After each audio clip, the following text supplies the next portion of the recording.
Muito obrigado, Sr. Presidente.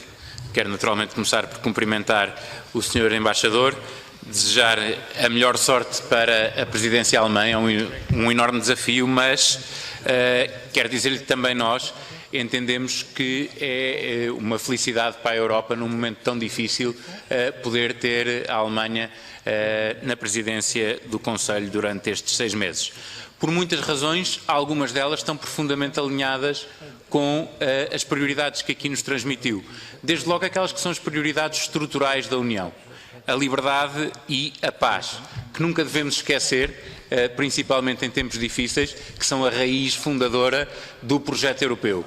Eu acrescentaria outra que tem muito a ver com a Alemanha e que tem a ver também com este. Ok.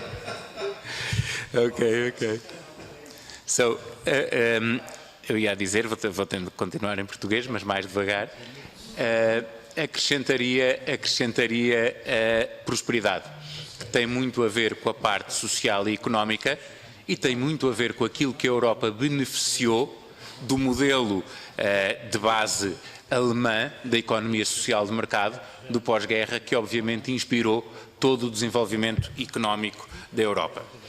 Partindo para as questões que têm a ver com o programa da presidência alemã, a primeira que queria colocar tem a ver com a resposta ao coronavírus e com a questão das vacinas.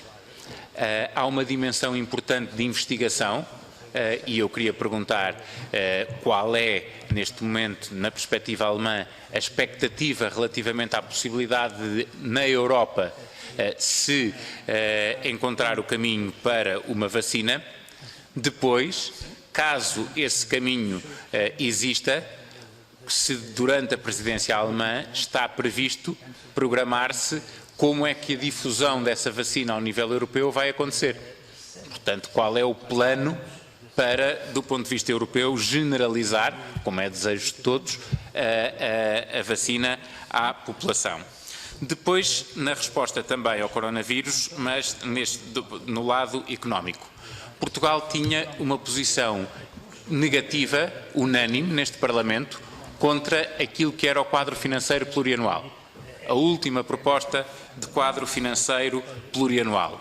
Vemos com muito bons olhos a proposta alemã e francesa para o Fundo de Recuperação e para o equilíbrio que o Fundo de Recuperação pode dar àquilo que era a perspectiva que tínhamos do quadro financeiro plurianual. Mas isto coloca-nos algumas questões. Primeira, as resistências de alguns países nesta matéria. Parecem-nos, em alguns casos, difíceis de ultrapassar e, portanto, se pudesse desenvolver mais um pouco do que aquilo que desenvolveu, de como é que a presidência alemã pretende ultrapassar, porque não há outra alternativa, como já disse, mas, obviamente, tem que haver um caminho de compromisso. E qual será o ponto de compromisso que permita viabilizar esta solução? Depois, duas questões que para nós são muito importantes também. Os copagamentos. Como é que se vai articular a responsabilidade solidária da Europa com a responsabilidade da contribuição nacional de cada Estado-membro, que naturalmente terá que existir?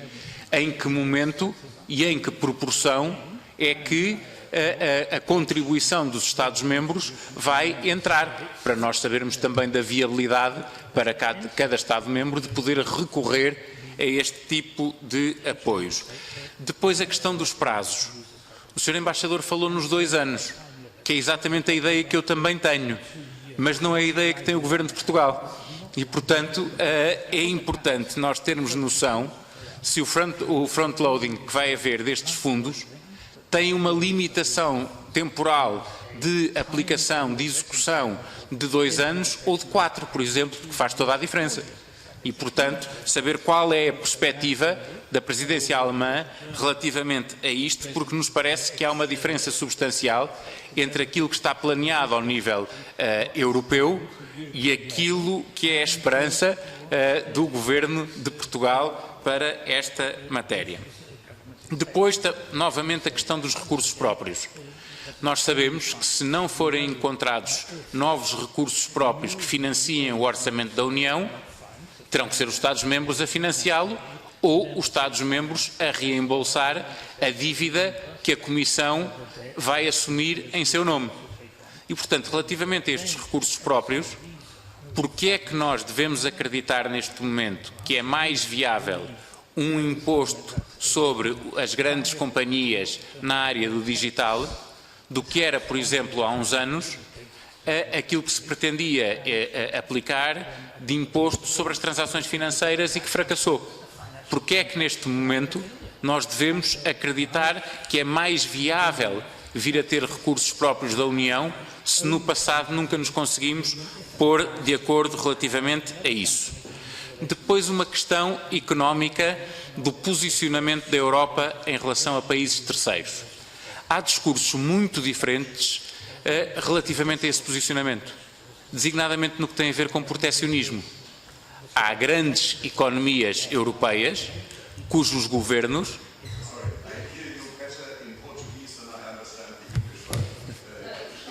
Tem que falar mais baixo. Mas eu já baixei. Eu estou a tentar. Se desligar. É a última, até porque já acabou o tempo.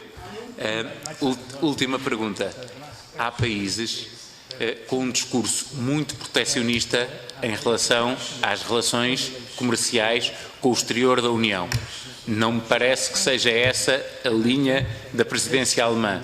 Como é que vai ser possível conciliar estes discursos protecionistas e, eventualmente, atitudes protecionistas de alguns Estados-membros com um programa da presidência alemã que não tem essa perspectiva? Muito obrigado. Muito obrigado, Sr. Deputado. Sr. Embaixador. Thank you very much for your questions. I always knew that the voice of Portugal is very strong in Europe. The first question, the response to the corona crisis also in management and medical terms. It is at the forefront of what we have to do next, coordinate all the measures inside the European Union to cope with the crisis. First of all, we must be quite clear and admit that our start was clumsy, difficult, not optimal. There was national policies to close the borders, to stop exports, to stop sharing, to have special deals in procurement of breathing machines, of parts, of masks, etc. That was not what we stand for in Europe, what nobody of us stands for in Europe. We must learn from this. So coordinating that response is, of course, one of the first tasks we have to face. Research, there are major European corporations in getting companies together to join hands to do medical research, pharmaceutical research in getting to the goal. I learned from my wife, who worked for Bayer Pharmaceuticals, that there are various ways of vaccines because they function differently. So it is not about finding the vaccine, it is finding vaccines that work better, worse, we don't know yet, but in different ways to cope with this virus. So there is practically a race on, a friendly race in the industry, finding the right vaccine, and also in cooperation among pharmaceutical companies inside Europe and outside Europe, to stand ready to shift their production to mass produce found vaccines. So that is a very promising road. I cannot predict when they are ready, but what I hear is anything between the end of the year and next year that the vaccines are ready. Clinical trials have to be made, etc., so there is a process. The second point, which is very important, and you know about the efforts of the Commission and Chancellor Merkel to create a fund in order to support the industries in finding the finances for the for the finding the vaccines and also for the dissemination, because dissemination is very important. Here, a joint effort was already underway in order to get the dissemination, and not only within Europe, but also in the world, in Africa, in India, in China, etc., because disseminating the vaccines is important for the whole world. We can't sit on it, because the vaccine the virus will come back in second and third waves if we don't disseminate this worldwide. On the recovery fund and MFF, yes, there is resistance of some countries. There's resistance in every country about the preparedness to reform, about being realistic what's in the making, about the willingness to contribute as a net contributor. It's not that there are 4 resisting countries and the others waiting for a lovely outcome. There's resistance in every single country. And it's not a one-way street. In every single country, it's at least a 5-way street. So what can we do in order to support a favorable outcome on the 17th, 18th of July? It's already underway. I mean, like Prime Minister Costa is talking to Prime Minister Rutte, Prime Minister Conte is in town today. These bilateral contacts are extremely important.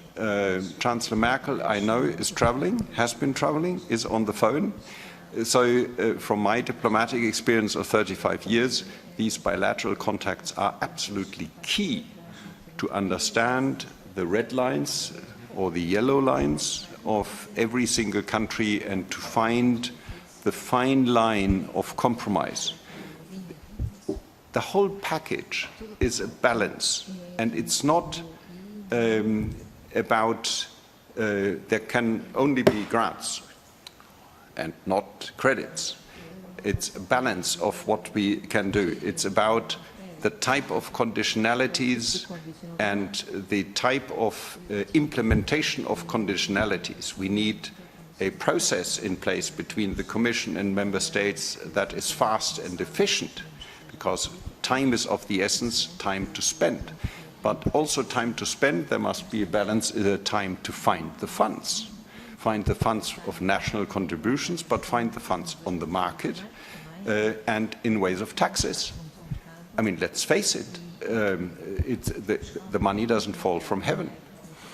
So it must be financed either through EU taxes, and we all as European taxpayers will have to pay for that, or it must be financed through national taxes, because EU member states have to finance this in future contributions until 2058. Our children will suffer under this. But at the same time, we must be absolutely sure it's about burdening now or burdening later. But we'll have to pay the bill of all the billions we are now eager to spend. That is the truth. The third point, as I understood, protectionist tendencies of member states outside the European Union. I think this is short-sighted. I mean, Germany, as no other state, is dependent on exports. We must be open in a globalized world for trade. Now, globalization has its costs as well. We have recently had investment in European companies that have key technologies and were being bought by China. We have now had pharmaceutical products that were totally dependent on input from India and China. Otherwise, they can't be produced inside the European Union. So as one of the areas where we must come out stronger out of the crisis to make our industry, our industrial base inside the European Union more resilient again, and less dependent on supply chains that also imply third countries. Now, it's not about sort of rewinding the clock of globalization. It's about, I learned a new word, it's about nearshoring. We were outshoring a lot of production We must now bring these supply chains back inside the European Union. And I was told this is called nearshoring. There's a chance for the German industry, because when we look as European companies at each other again, we must find new ways of cooperating. And by the way, both your ambassador to Germany and I are of the opinion that the German and the Portuguese industry can find new sectors of cooperation when we think about nearshoring. So, protectionist tendencies outside the European Union, that is short-sighted. We need to be open in our trade to the world for import and exports. We must be more resilient when we come out of the crisis for our industry, and we must screen investment in our key technologies, because resilience has also this factor, and we must be more resilient in supply chains. But at the same time, there's a huge chance inside the European Union for future cooperation of our industries.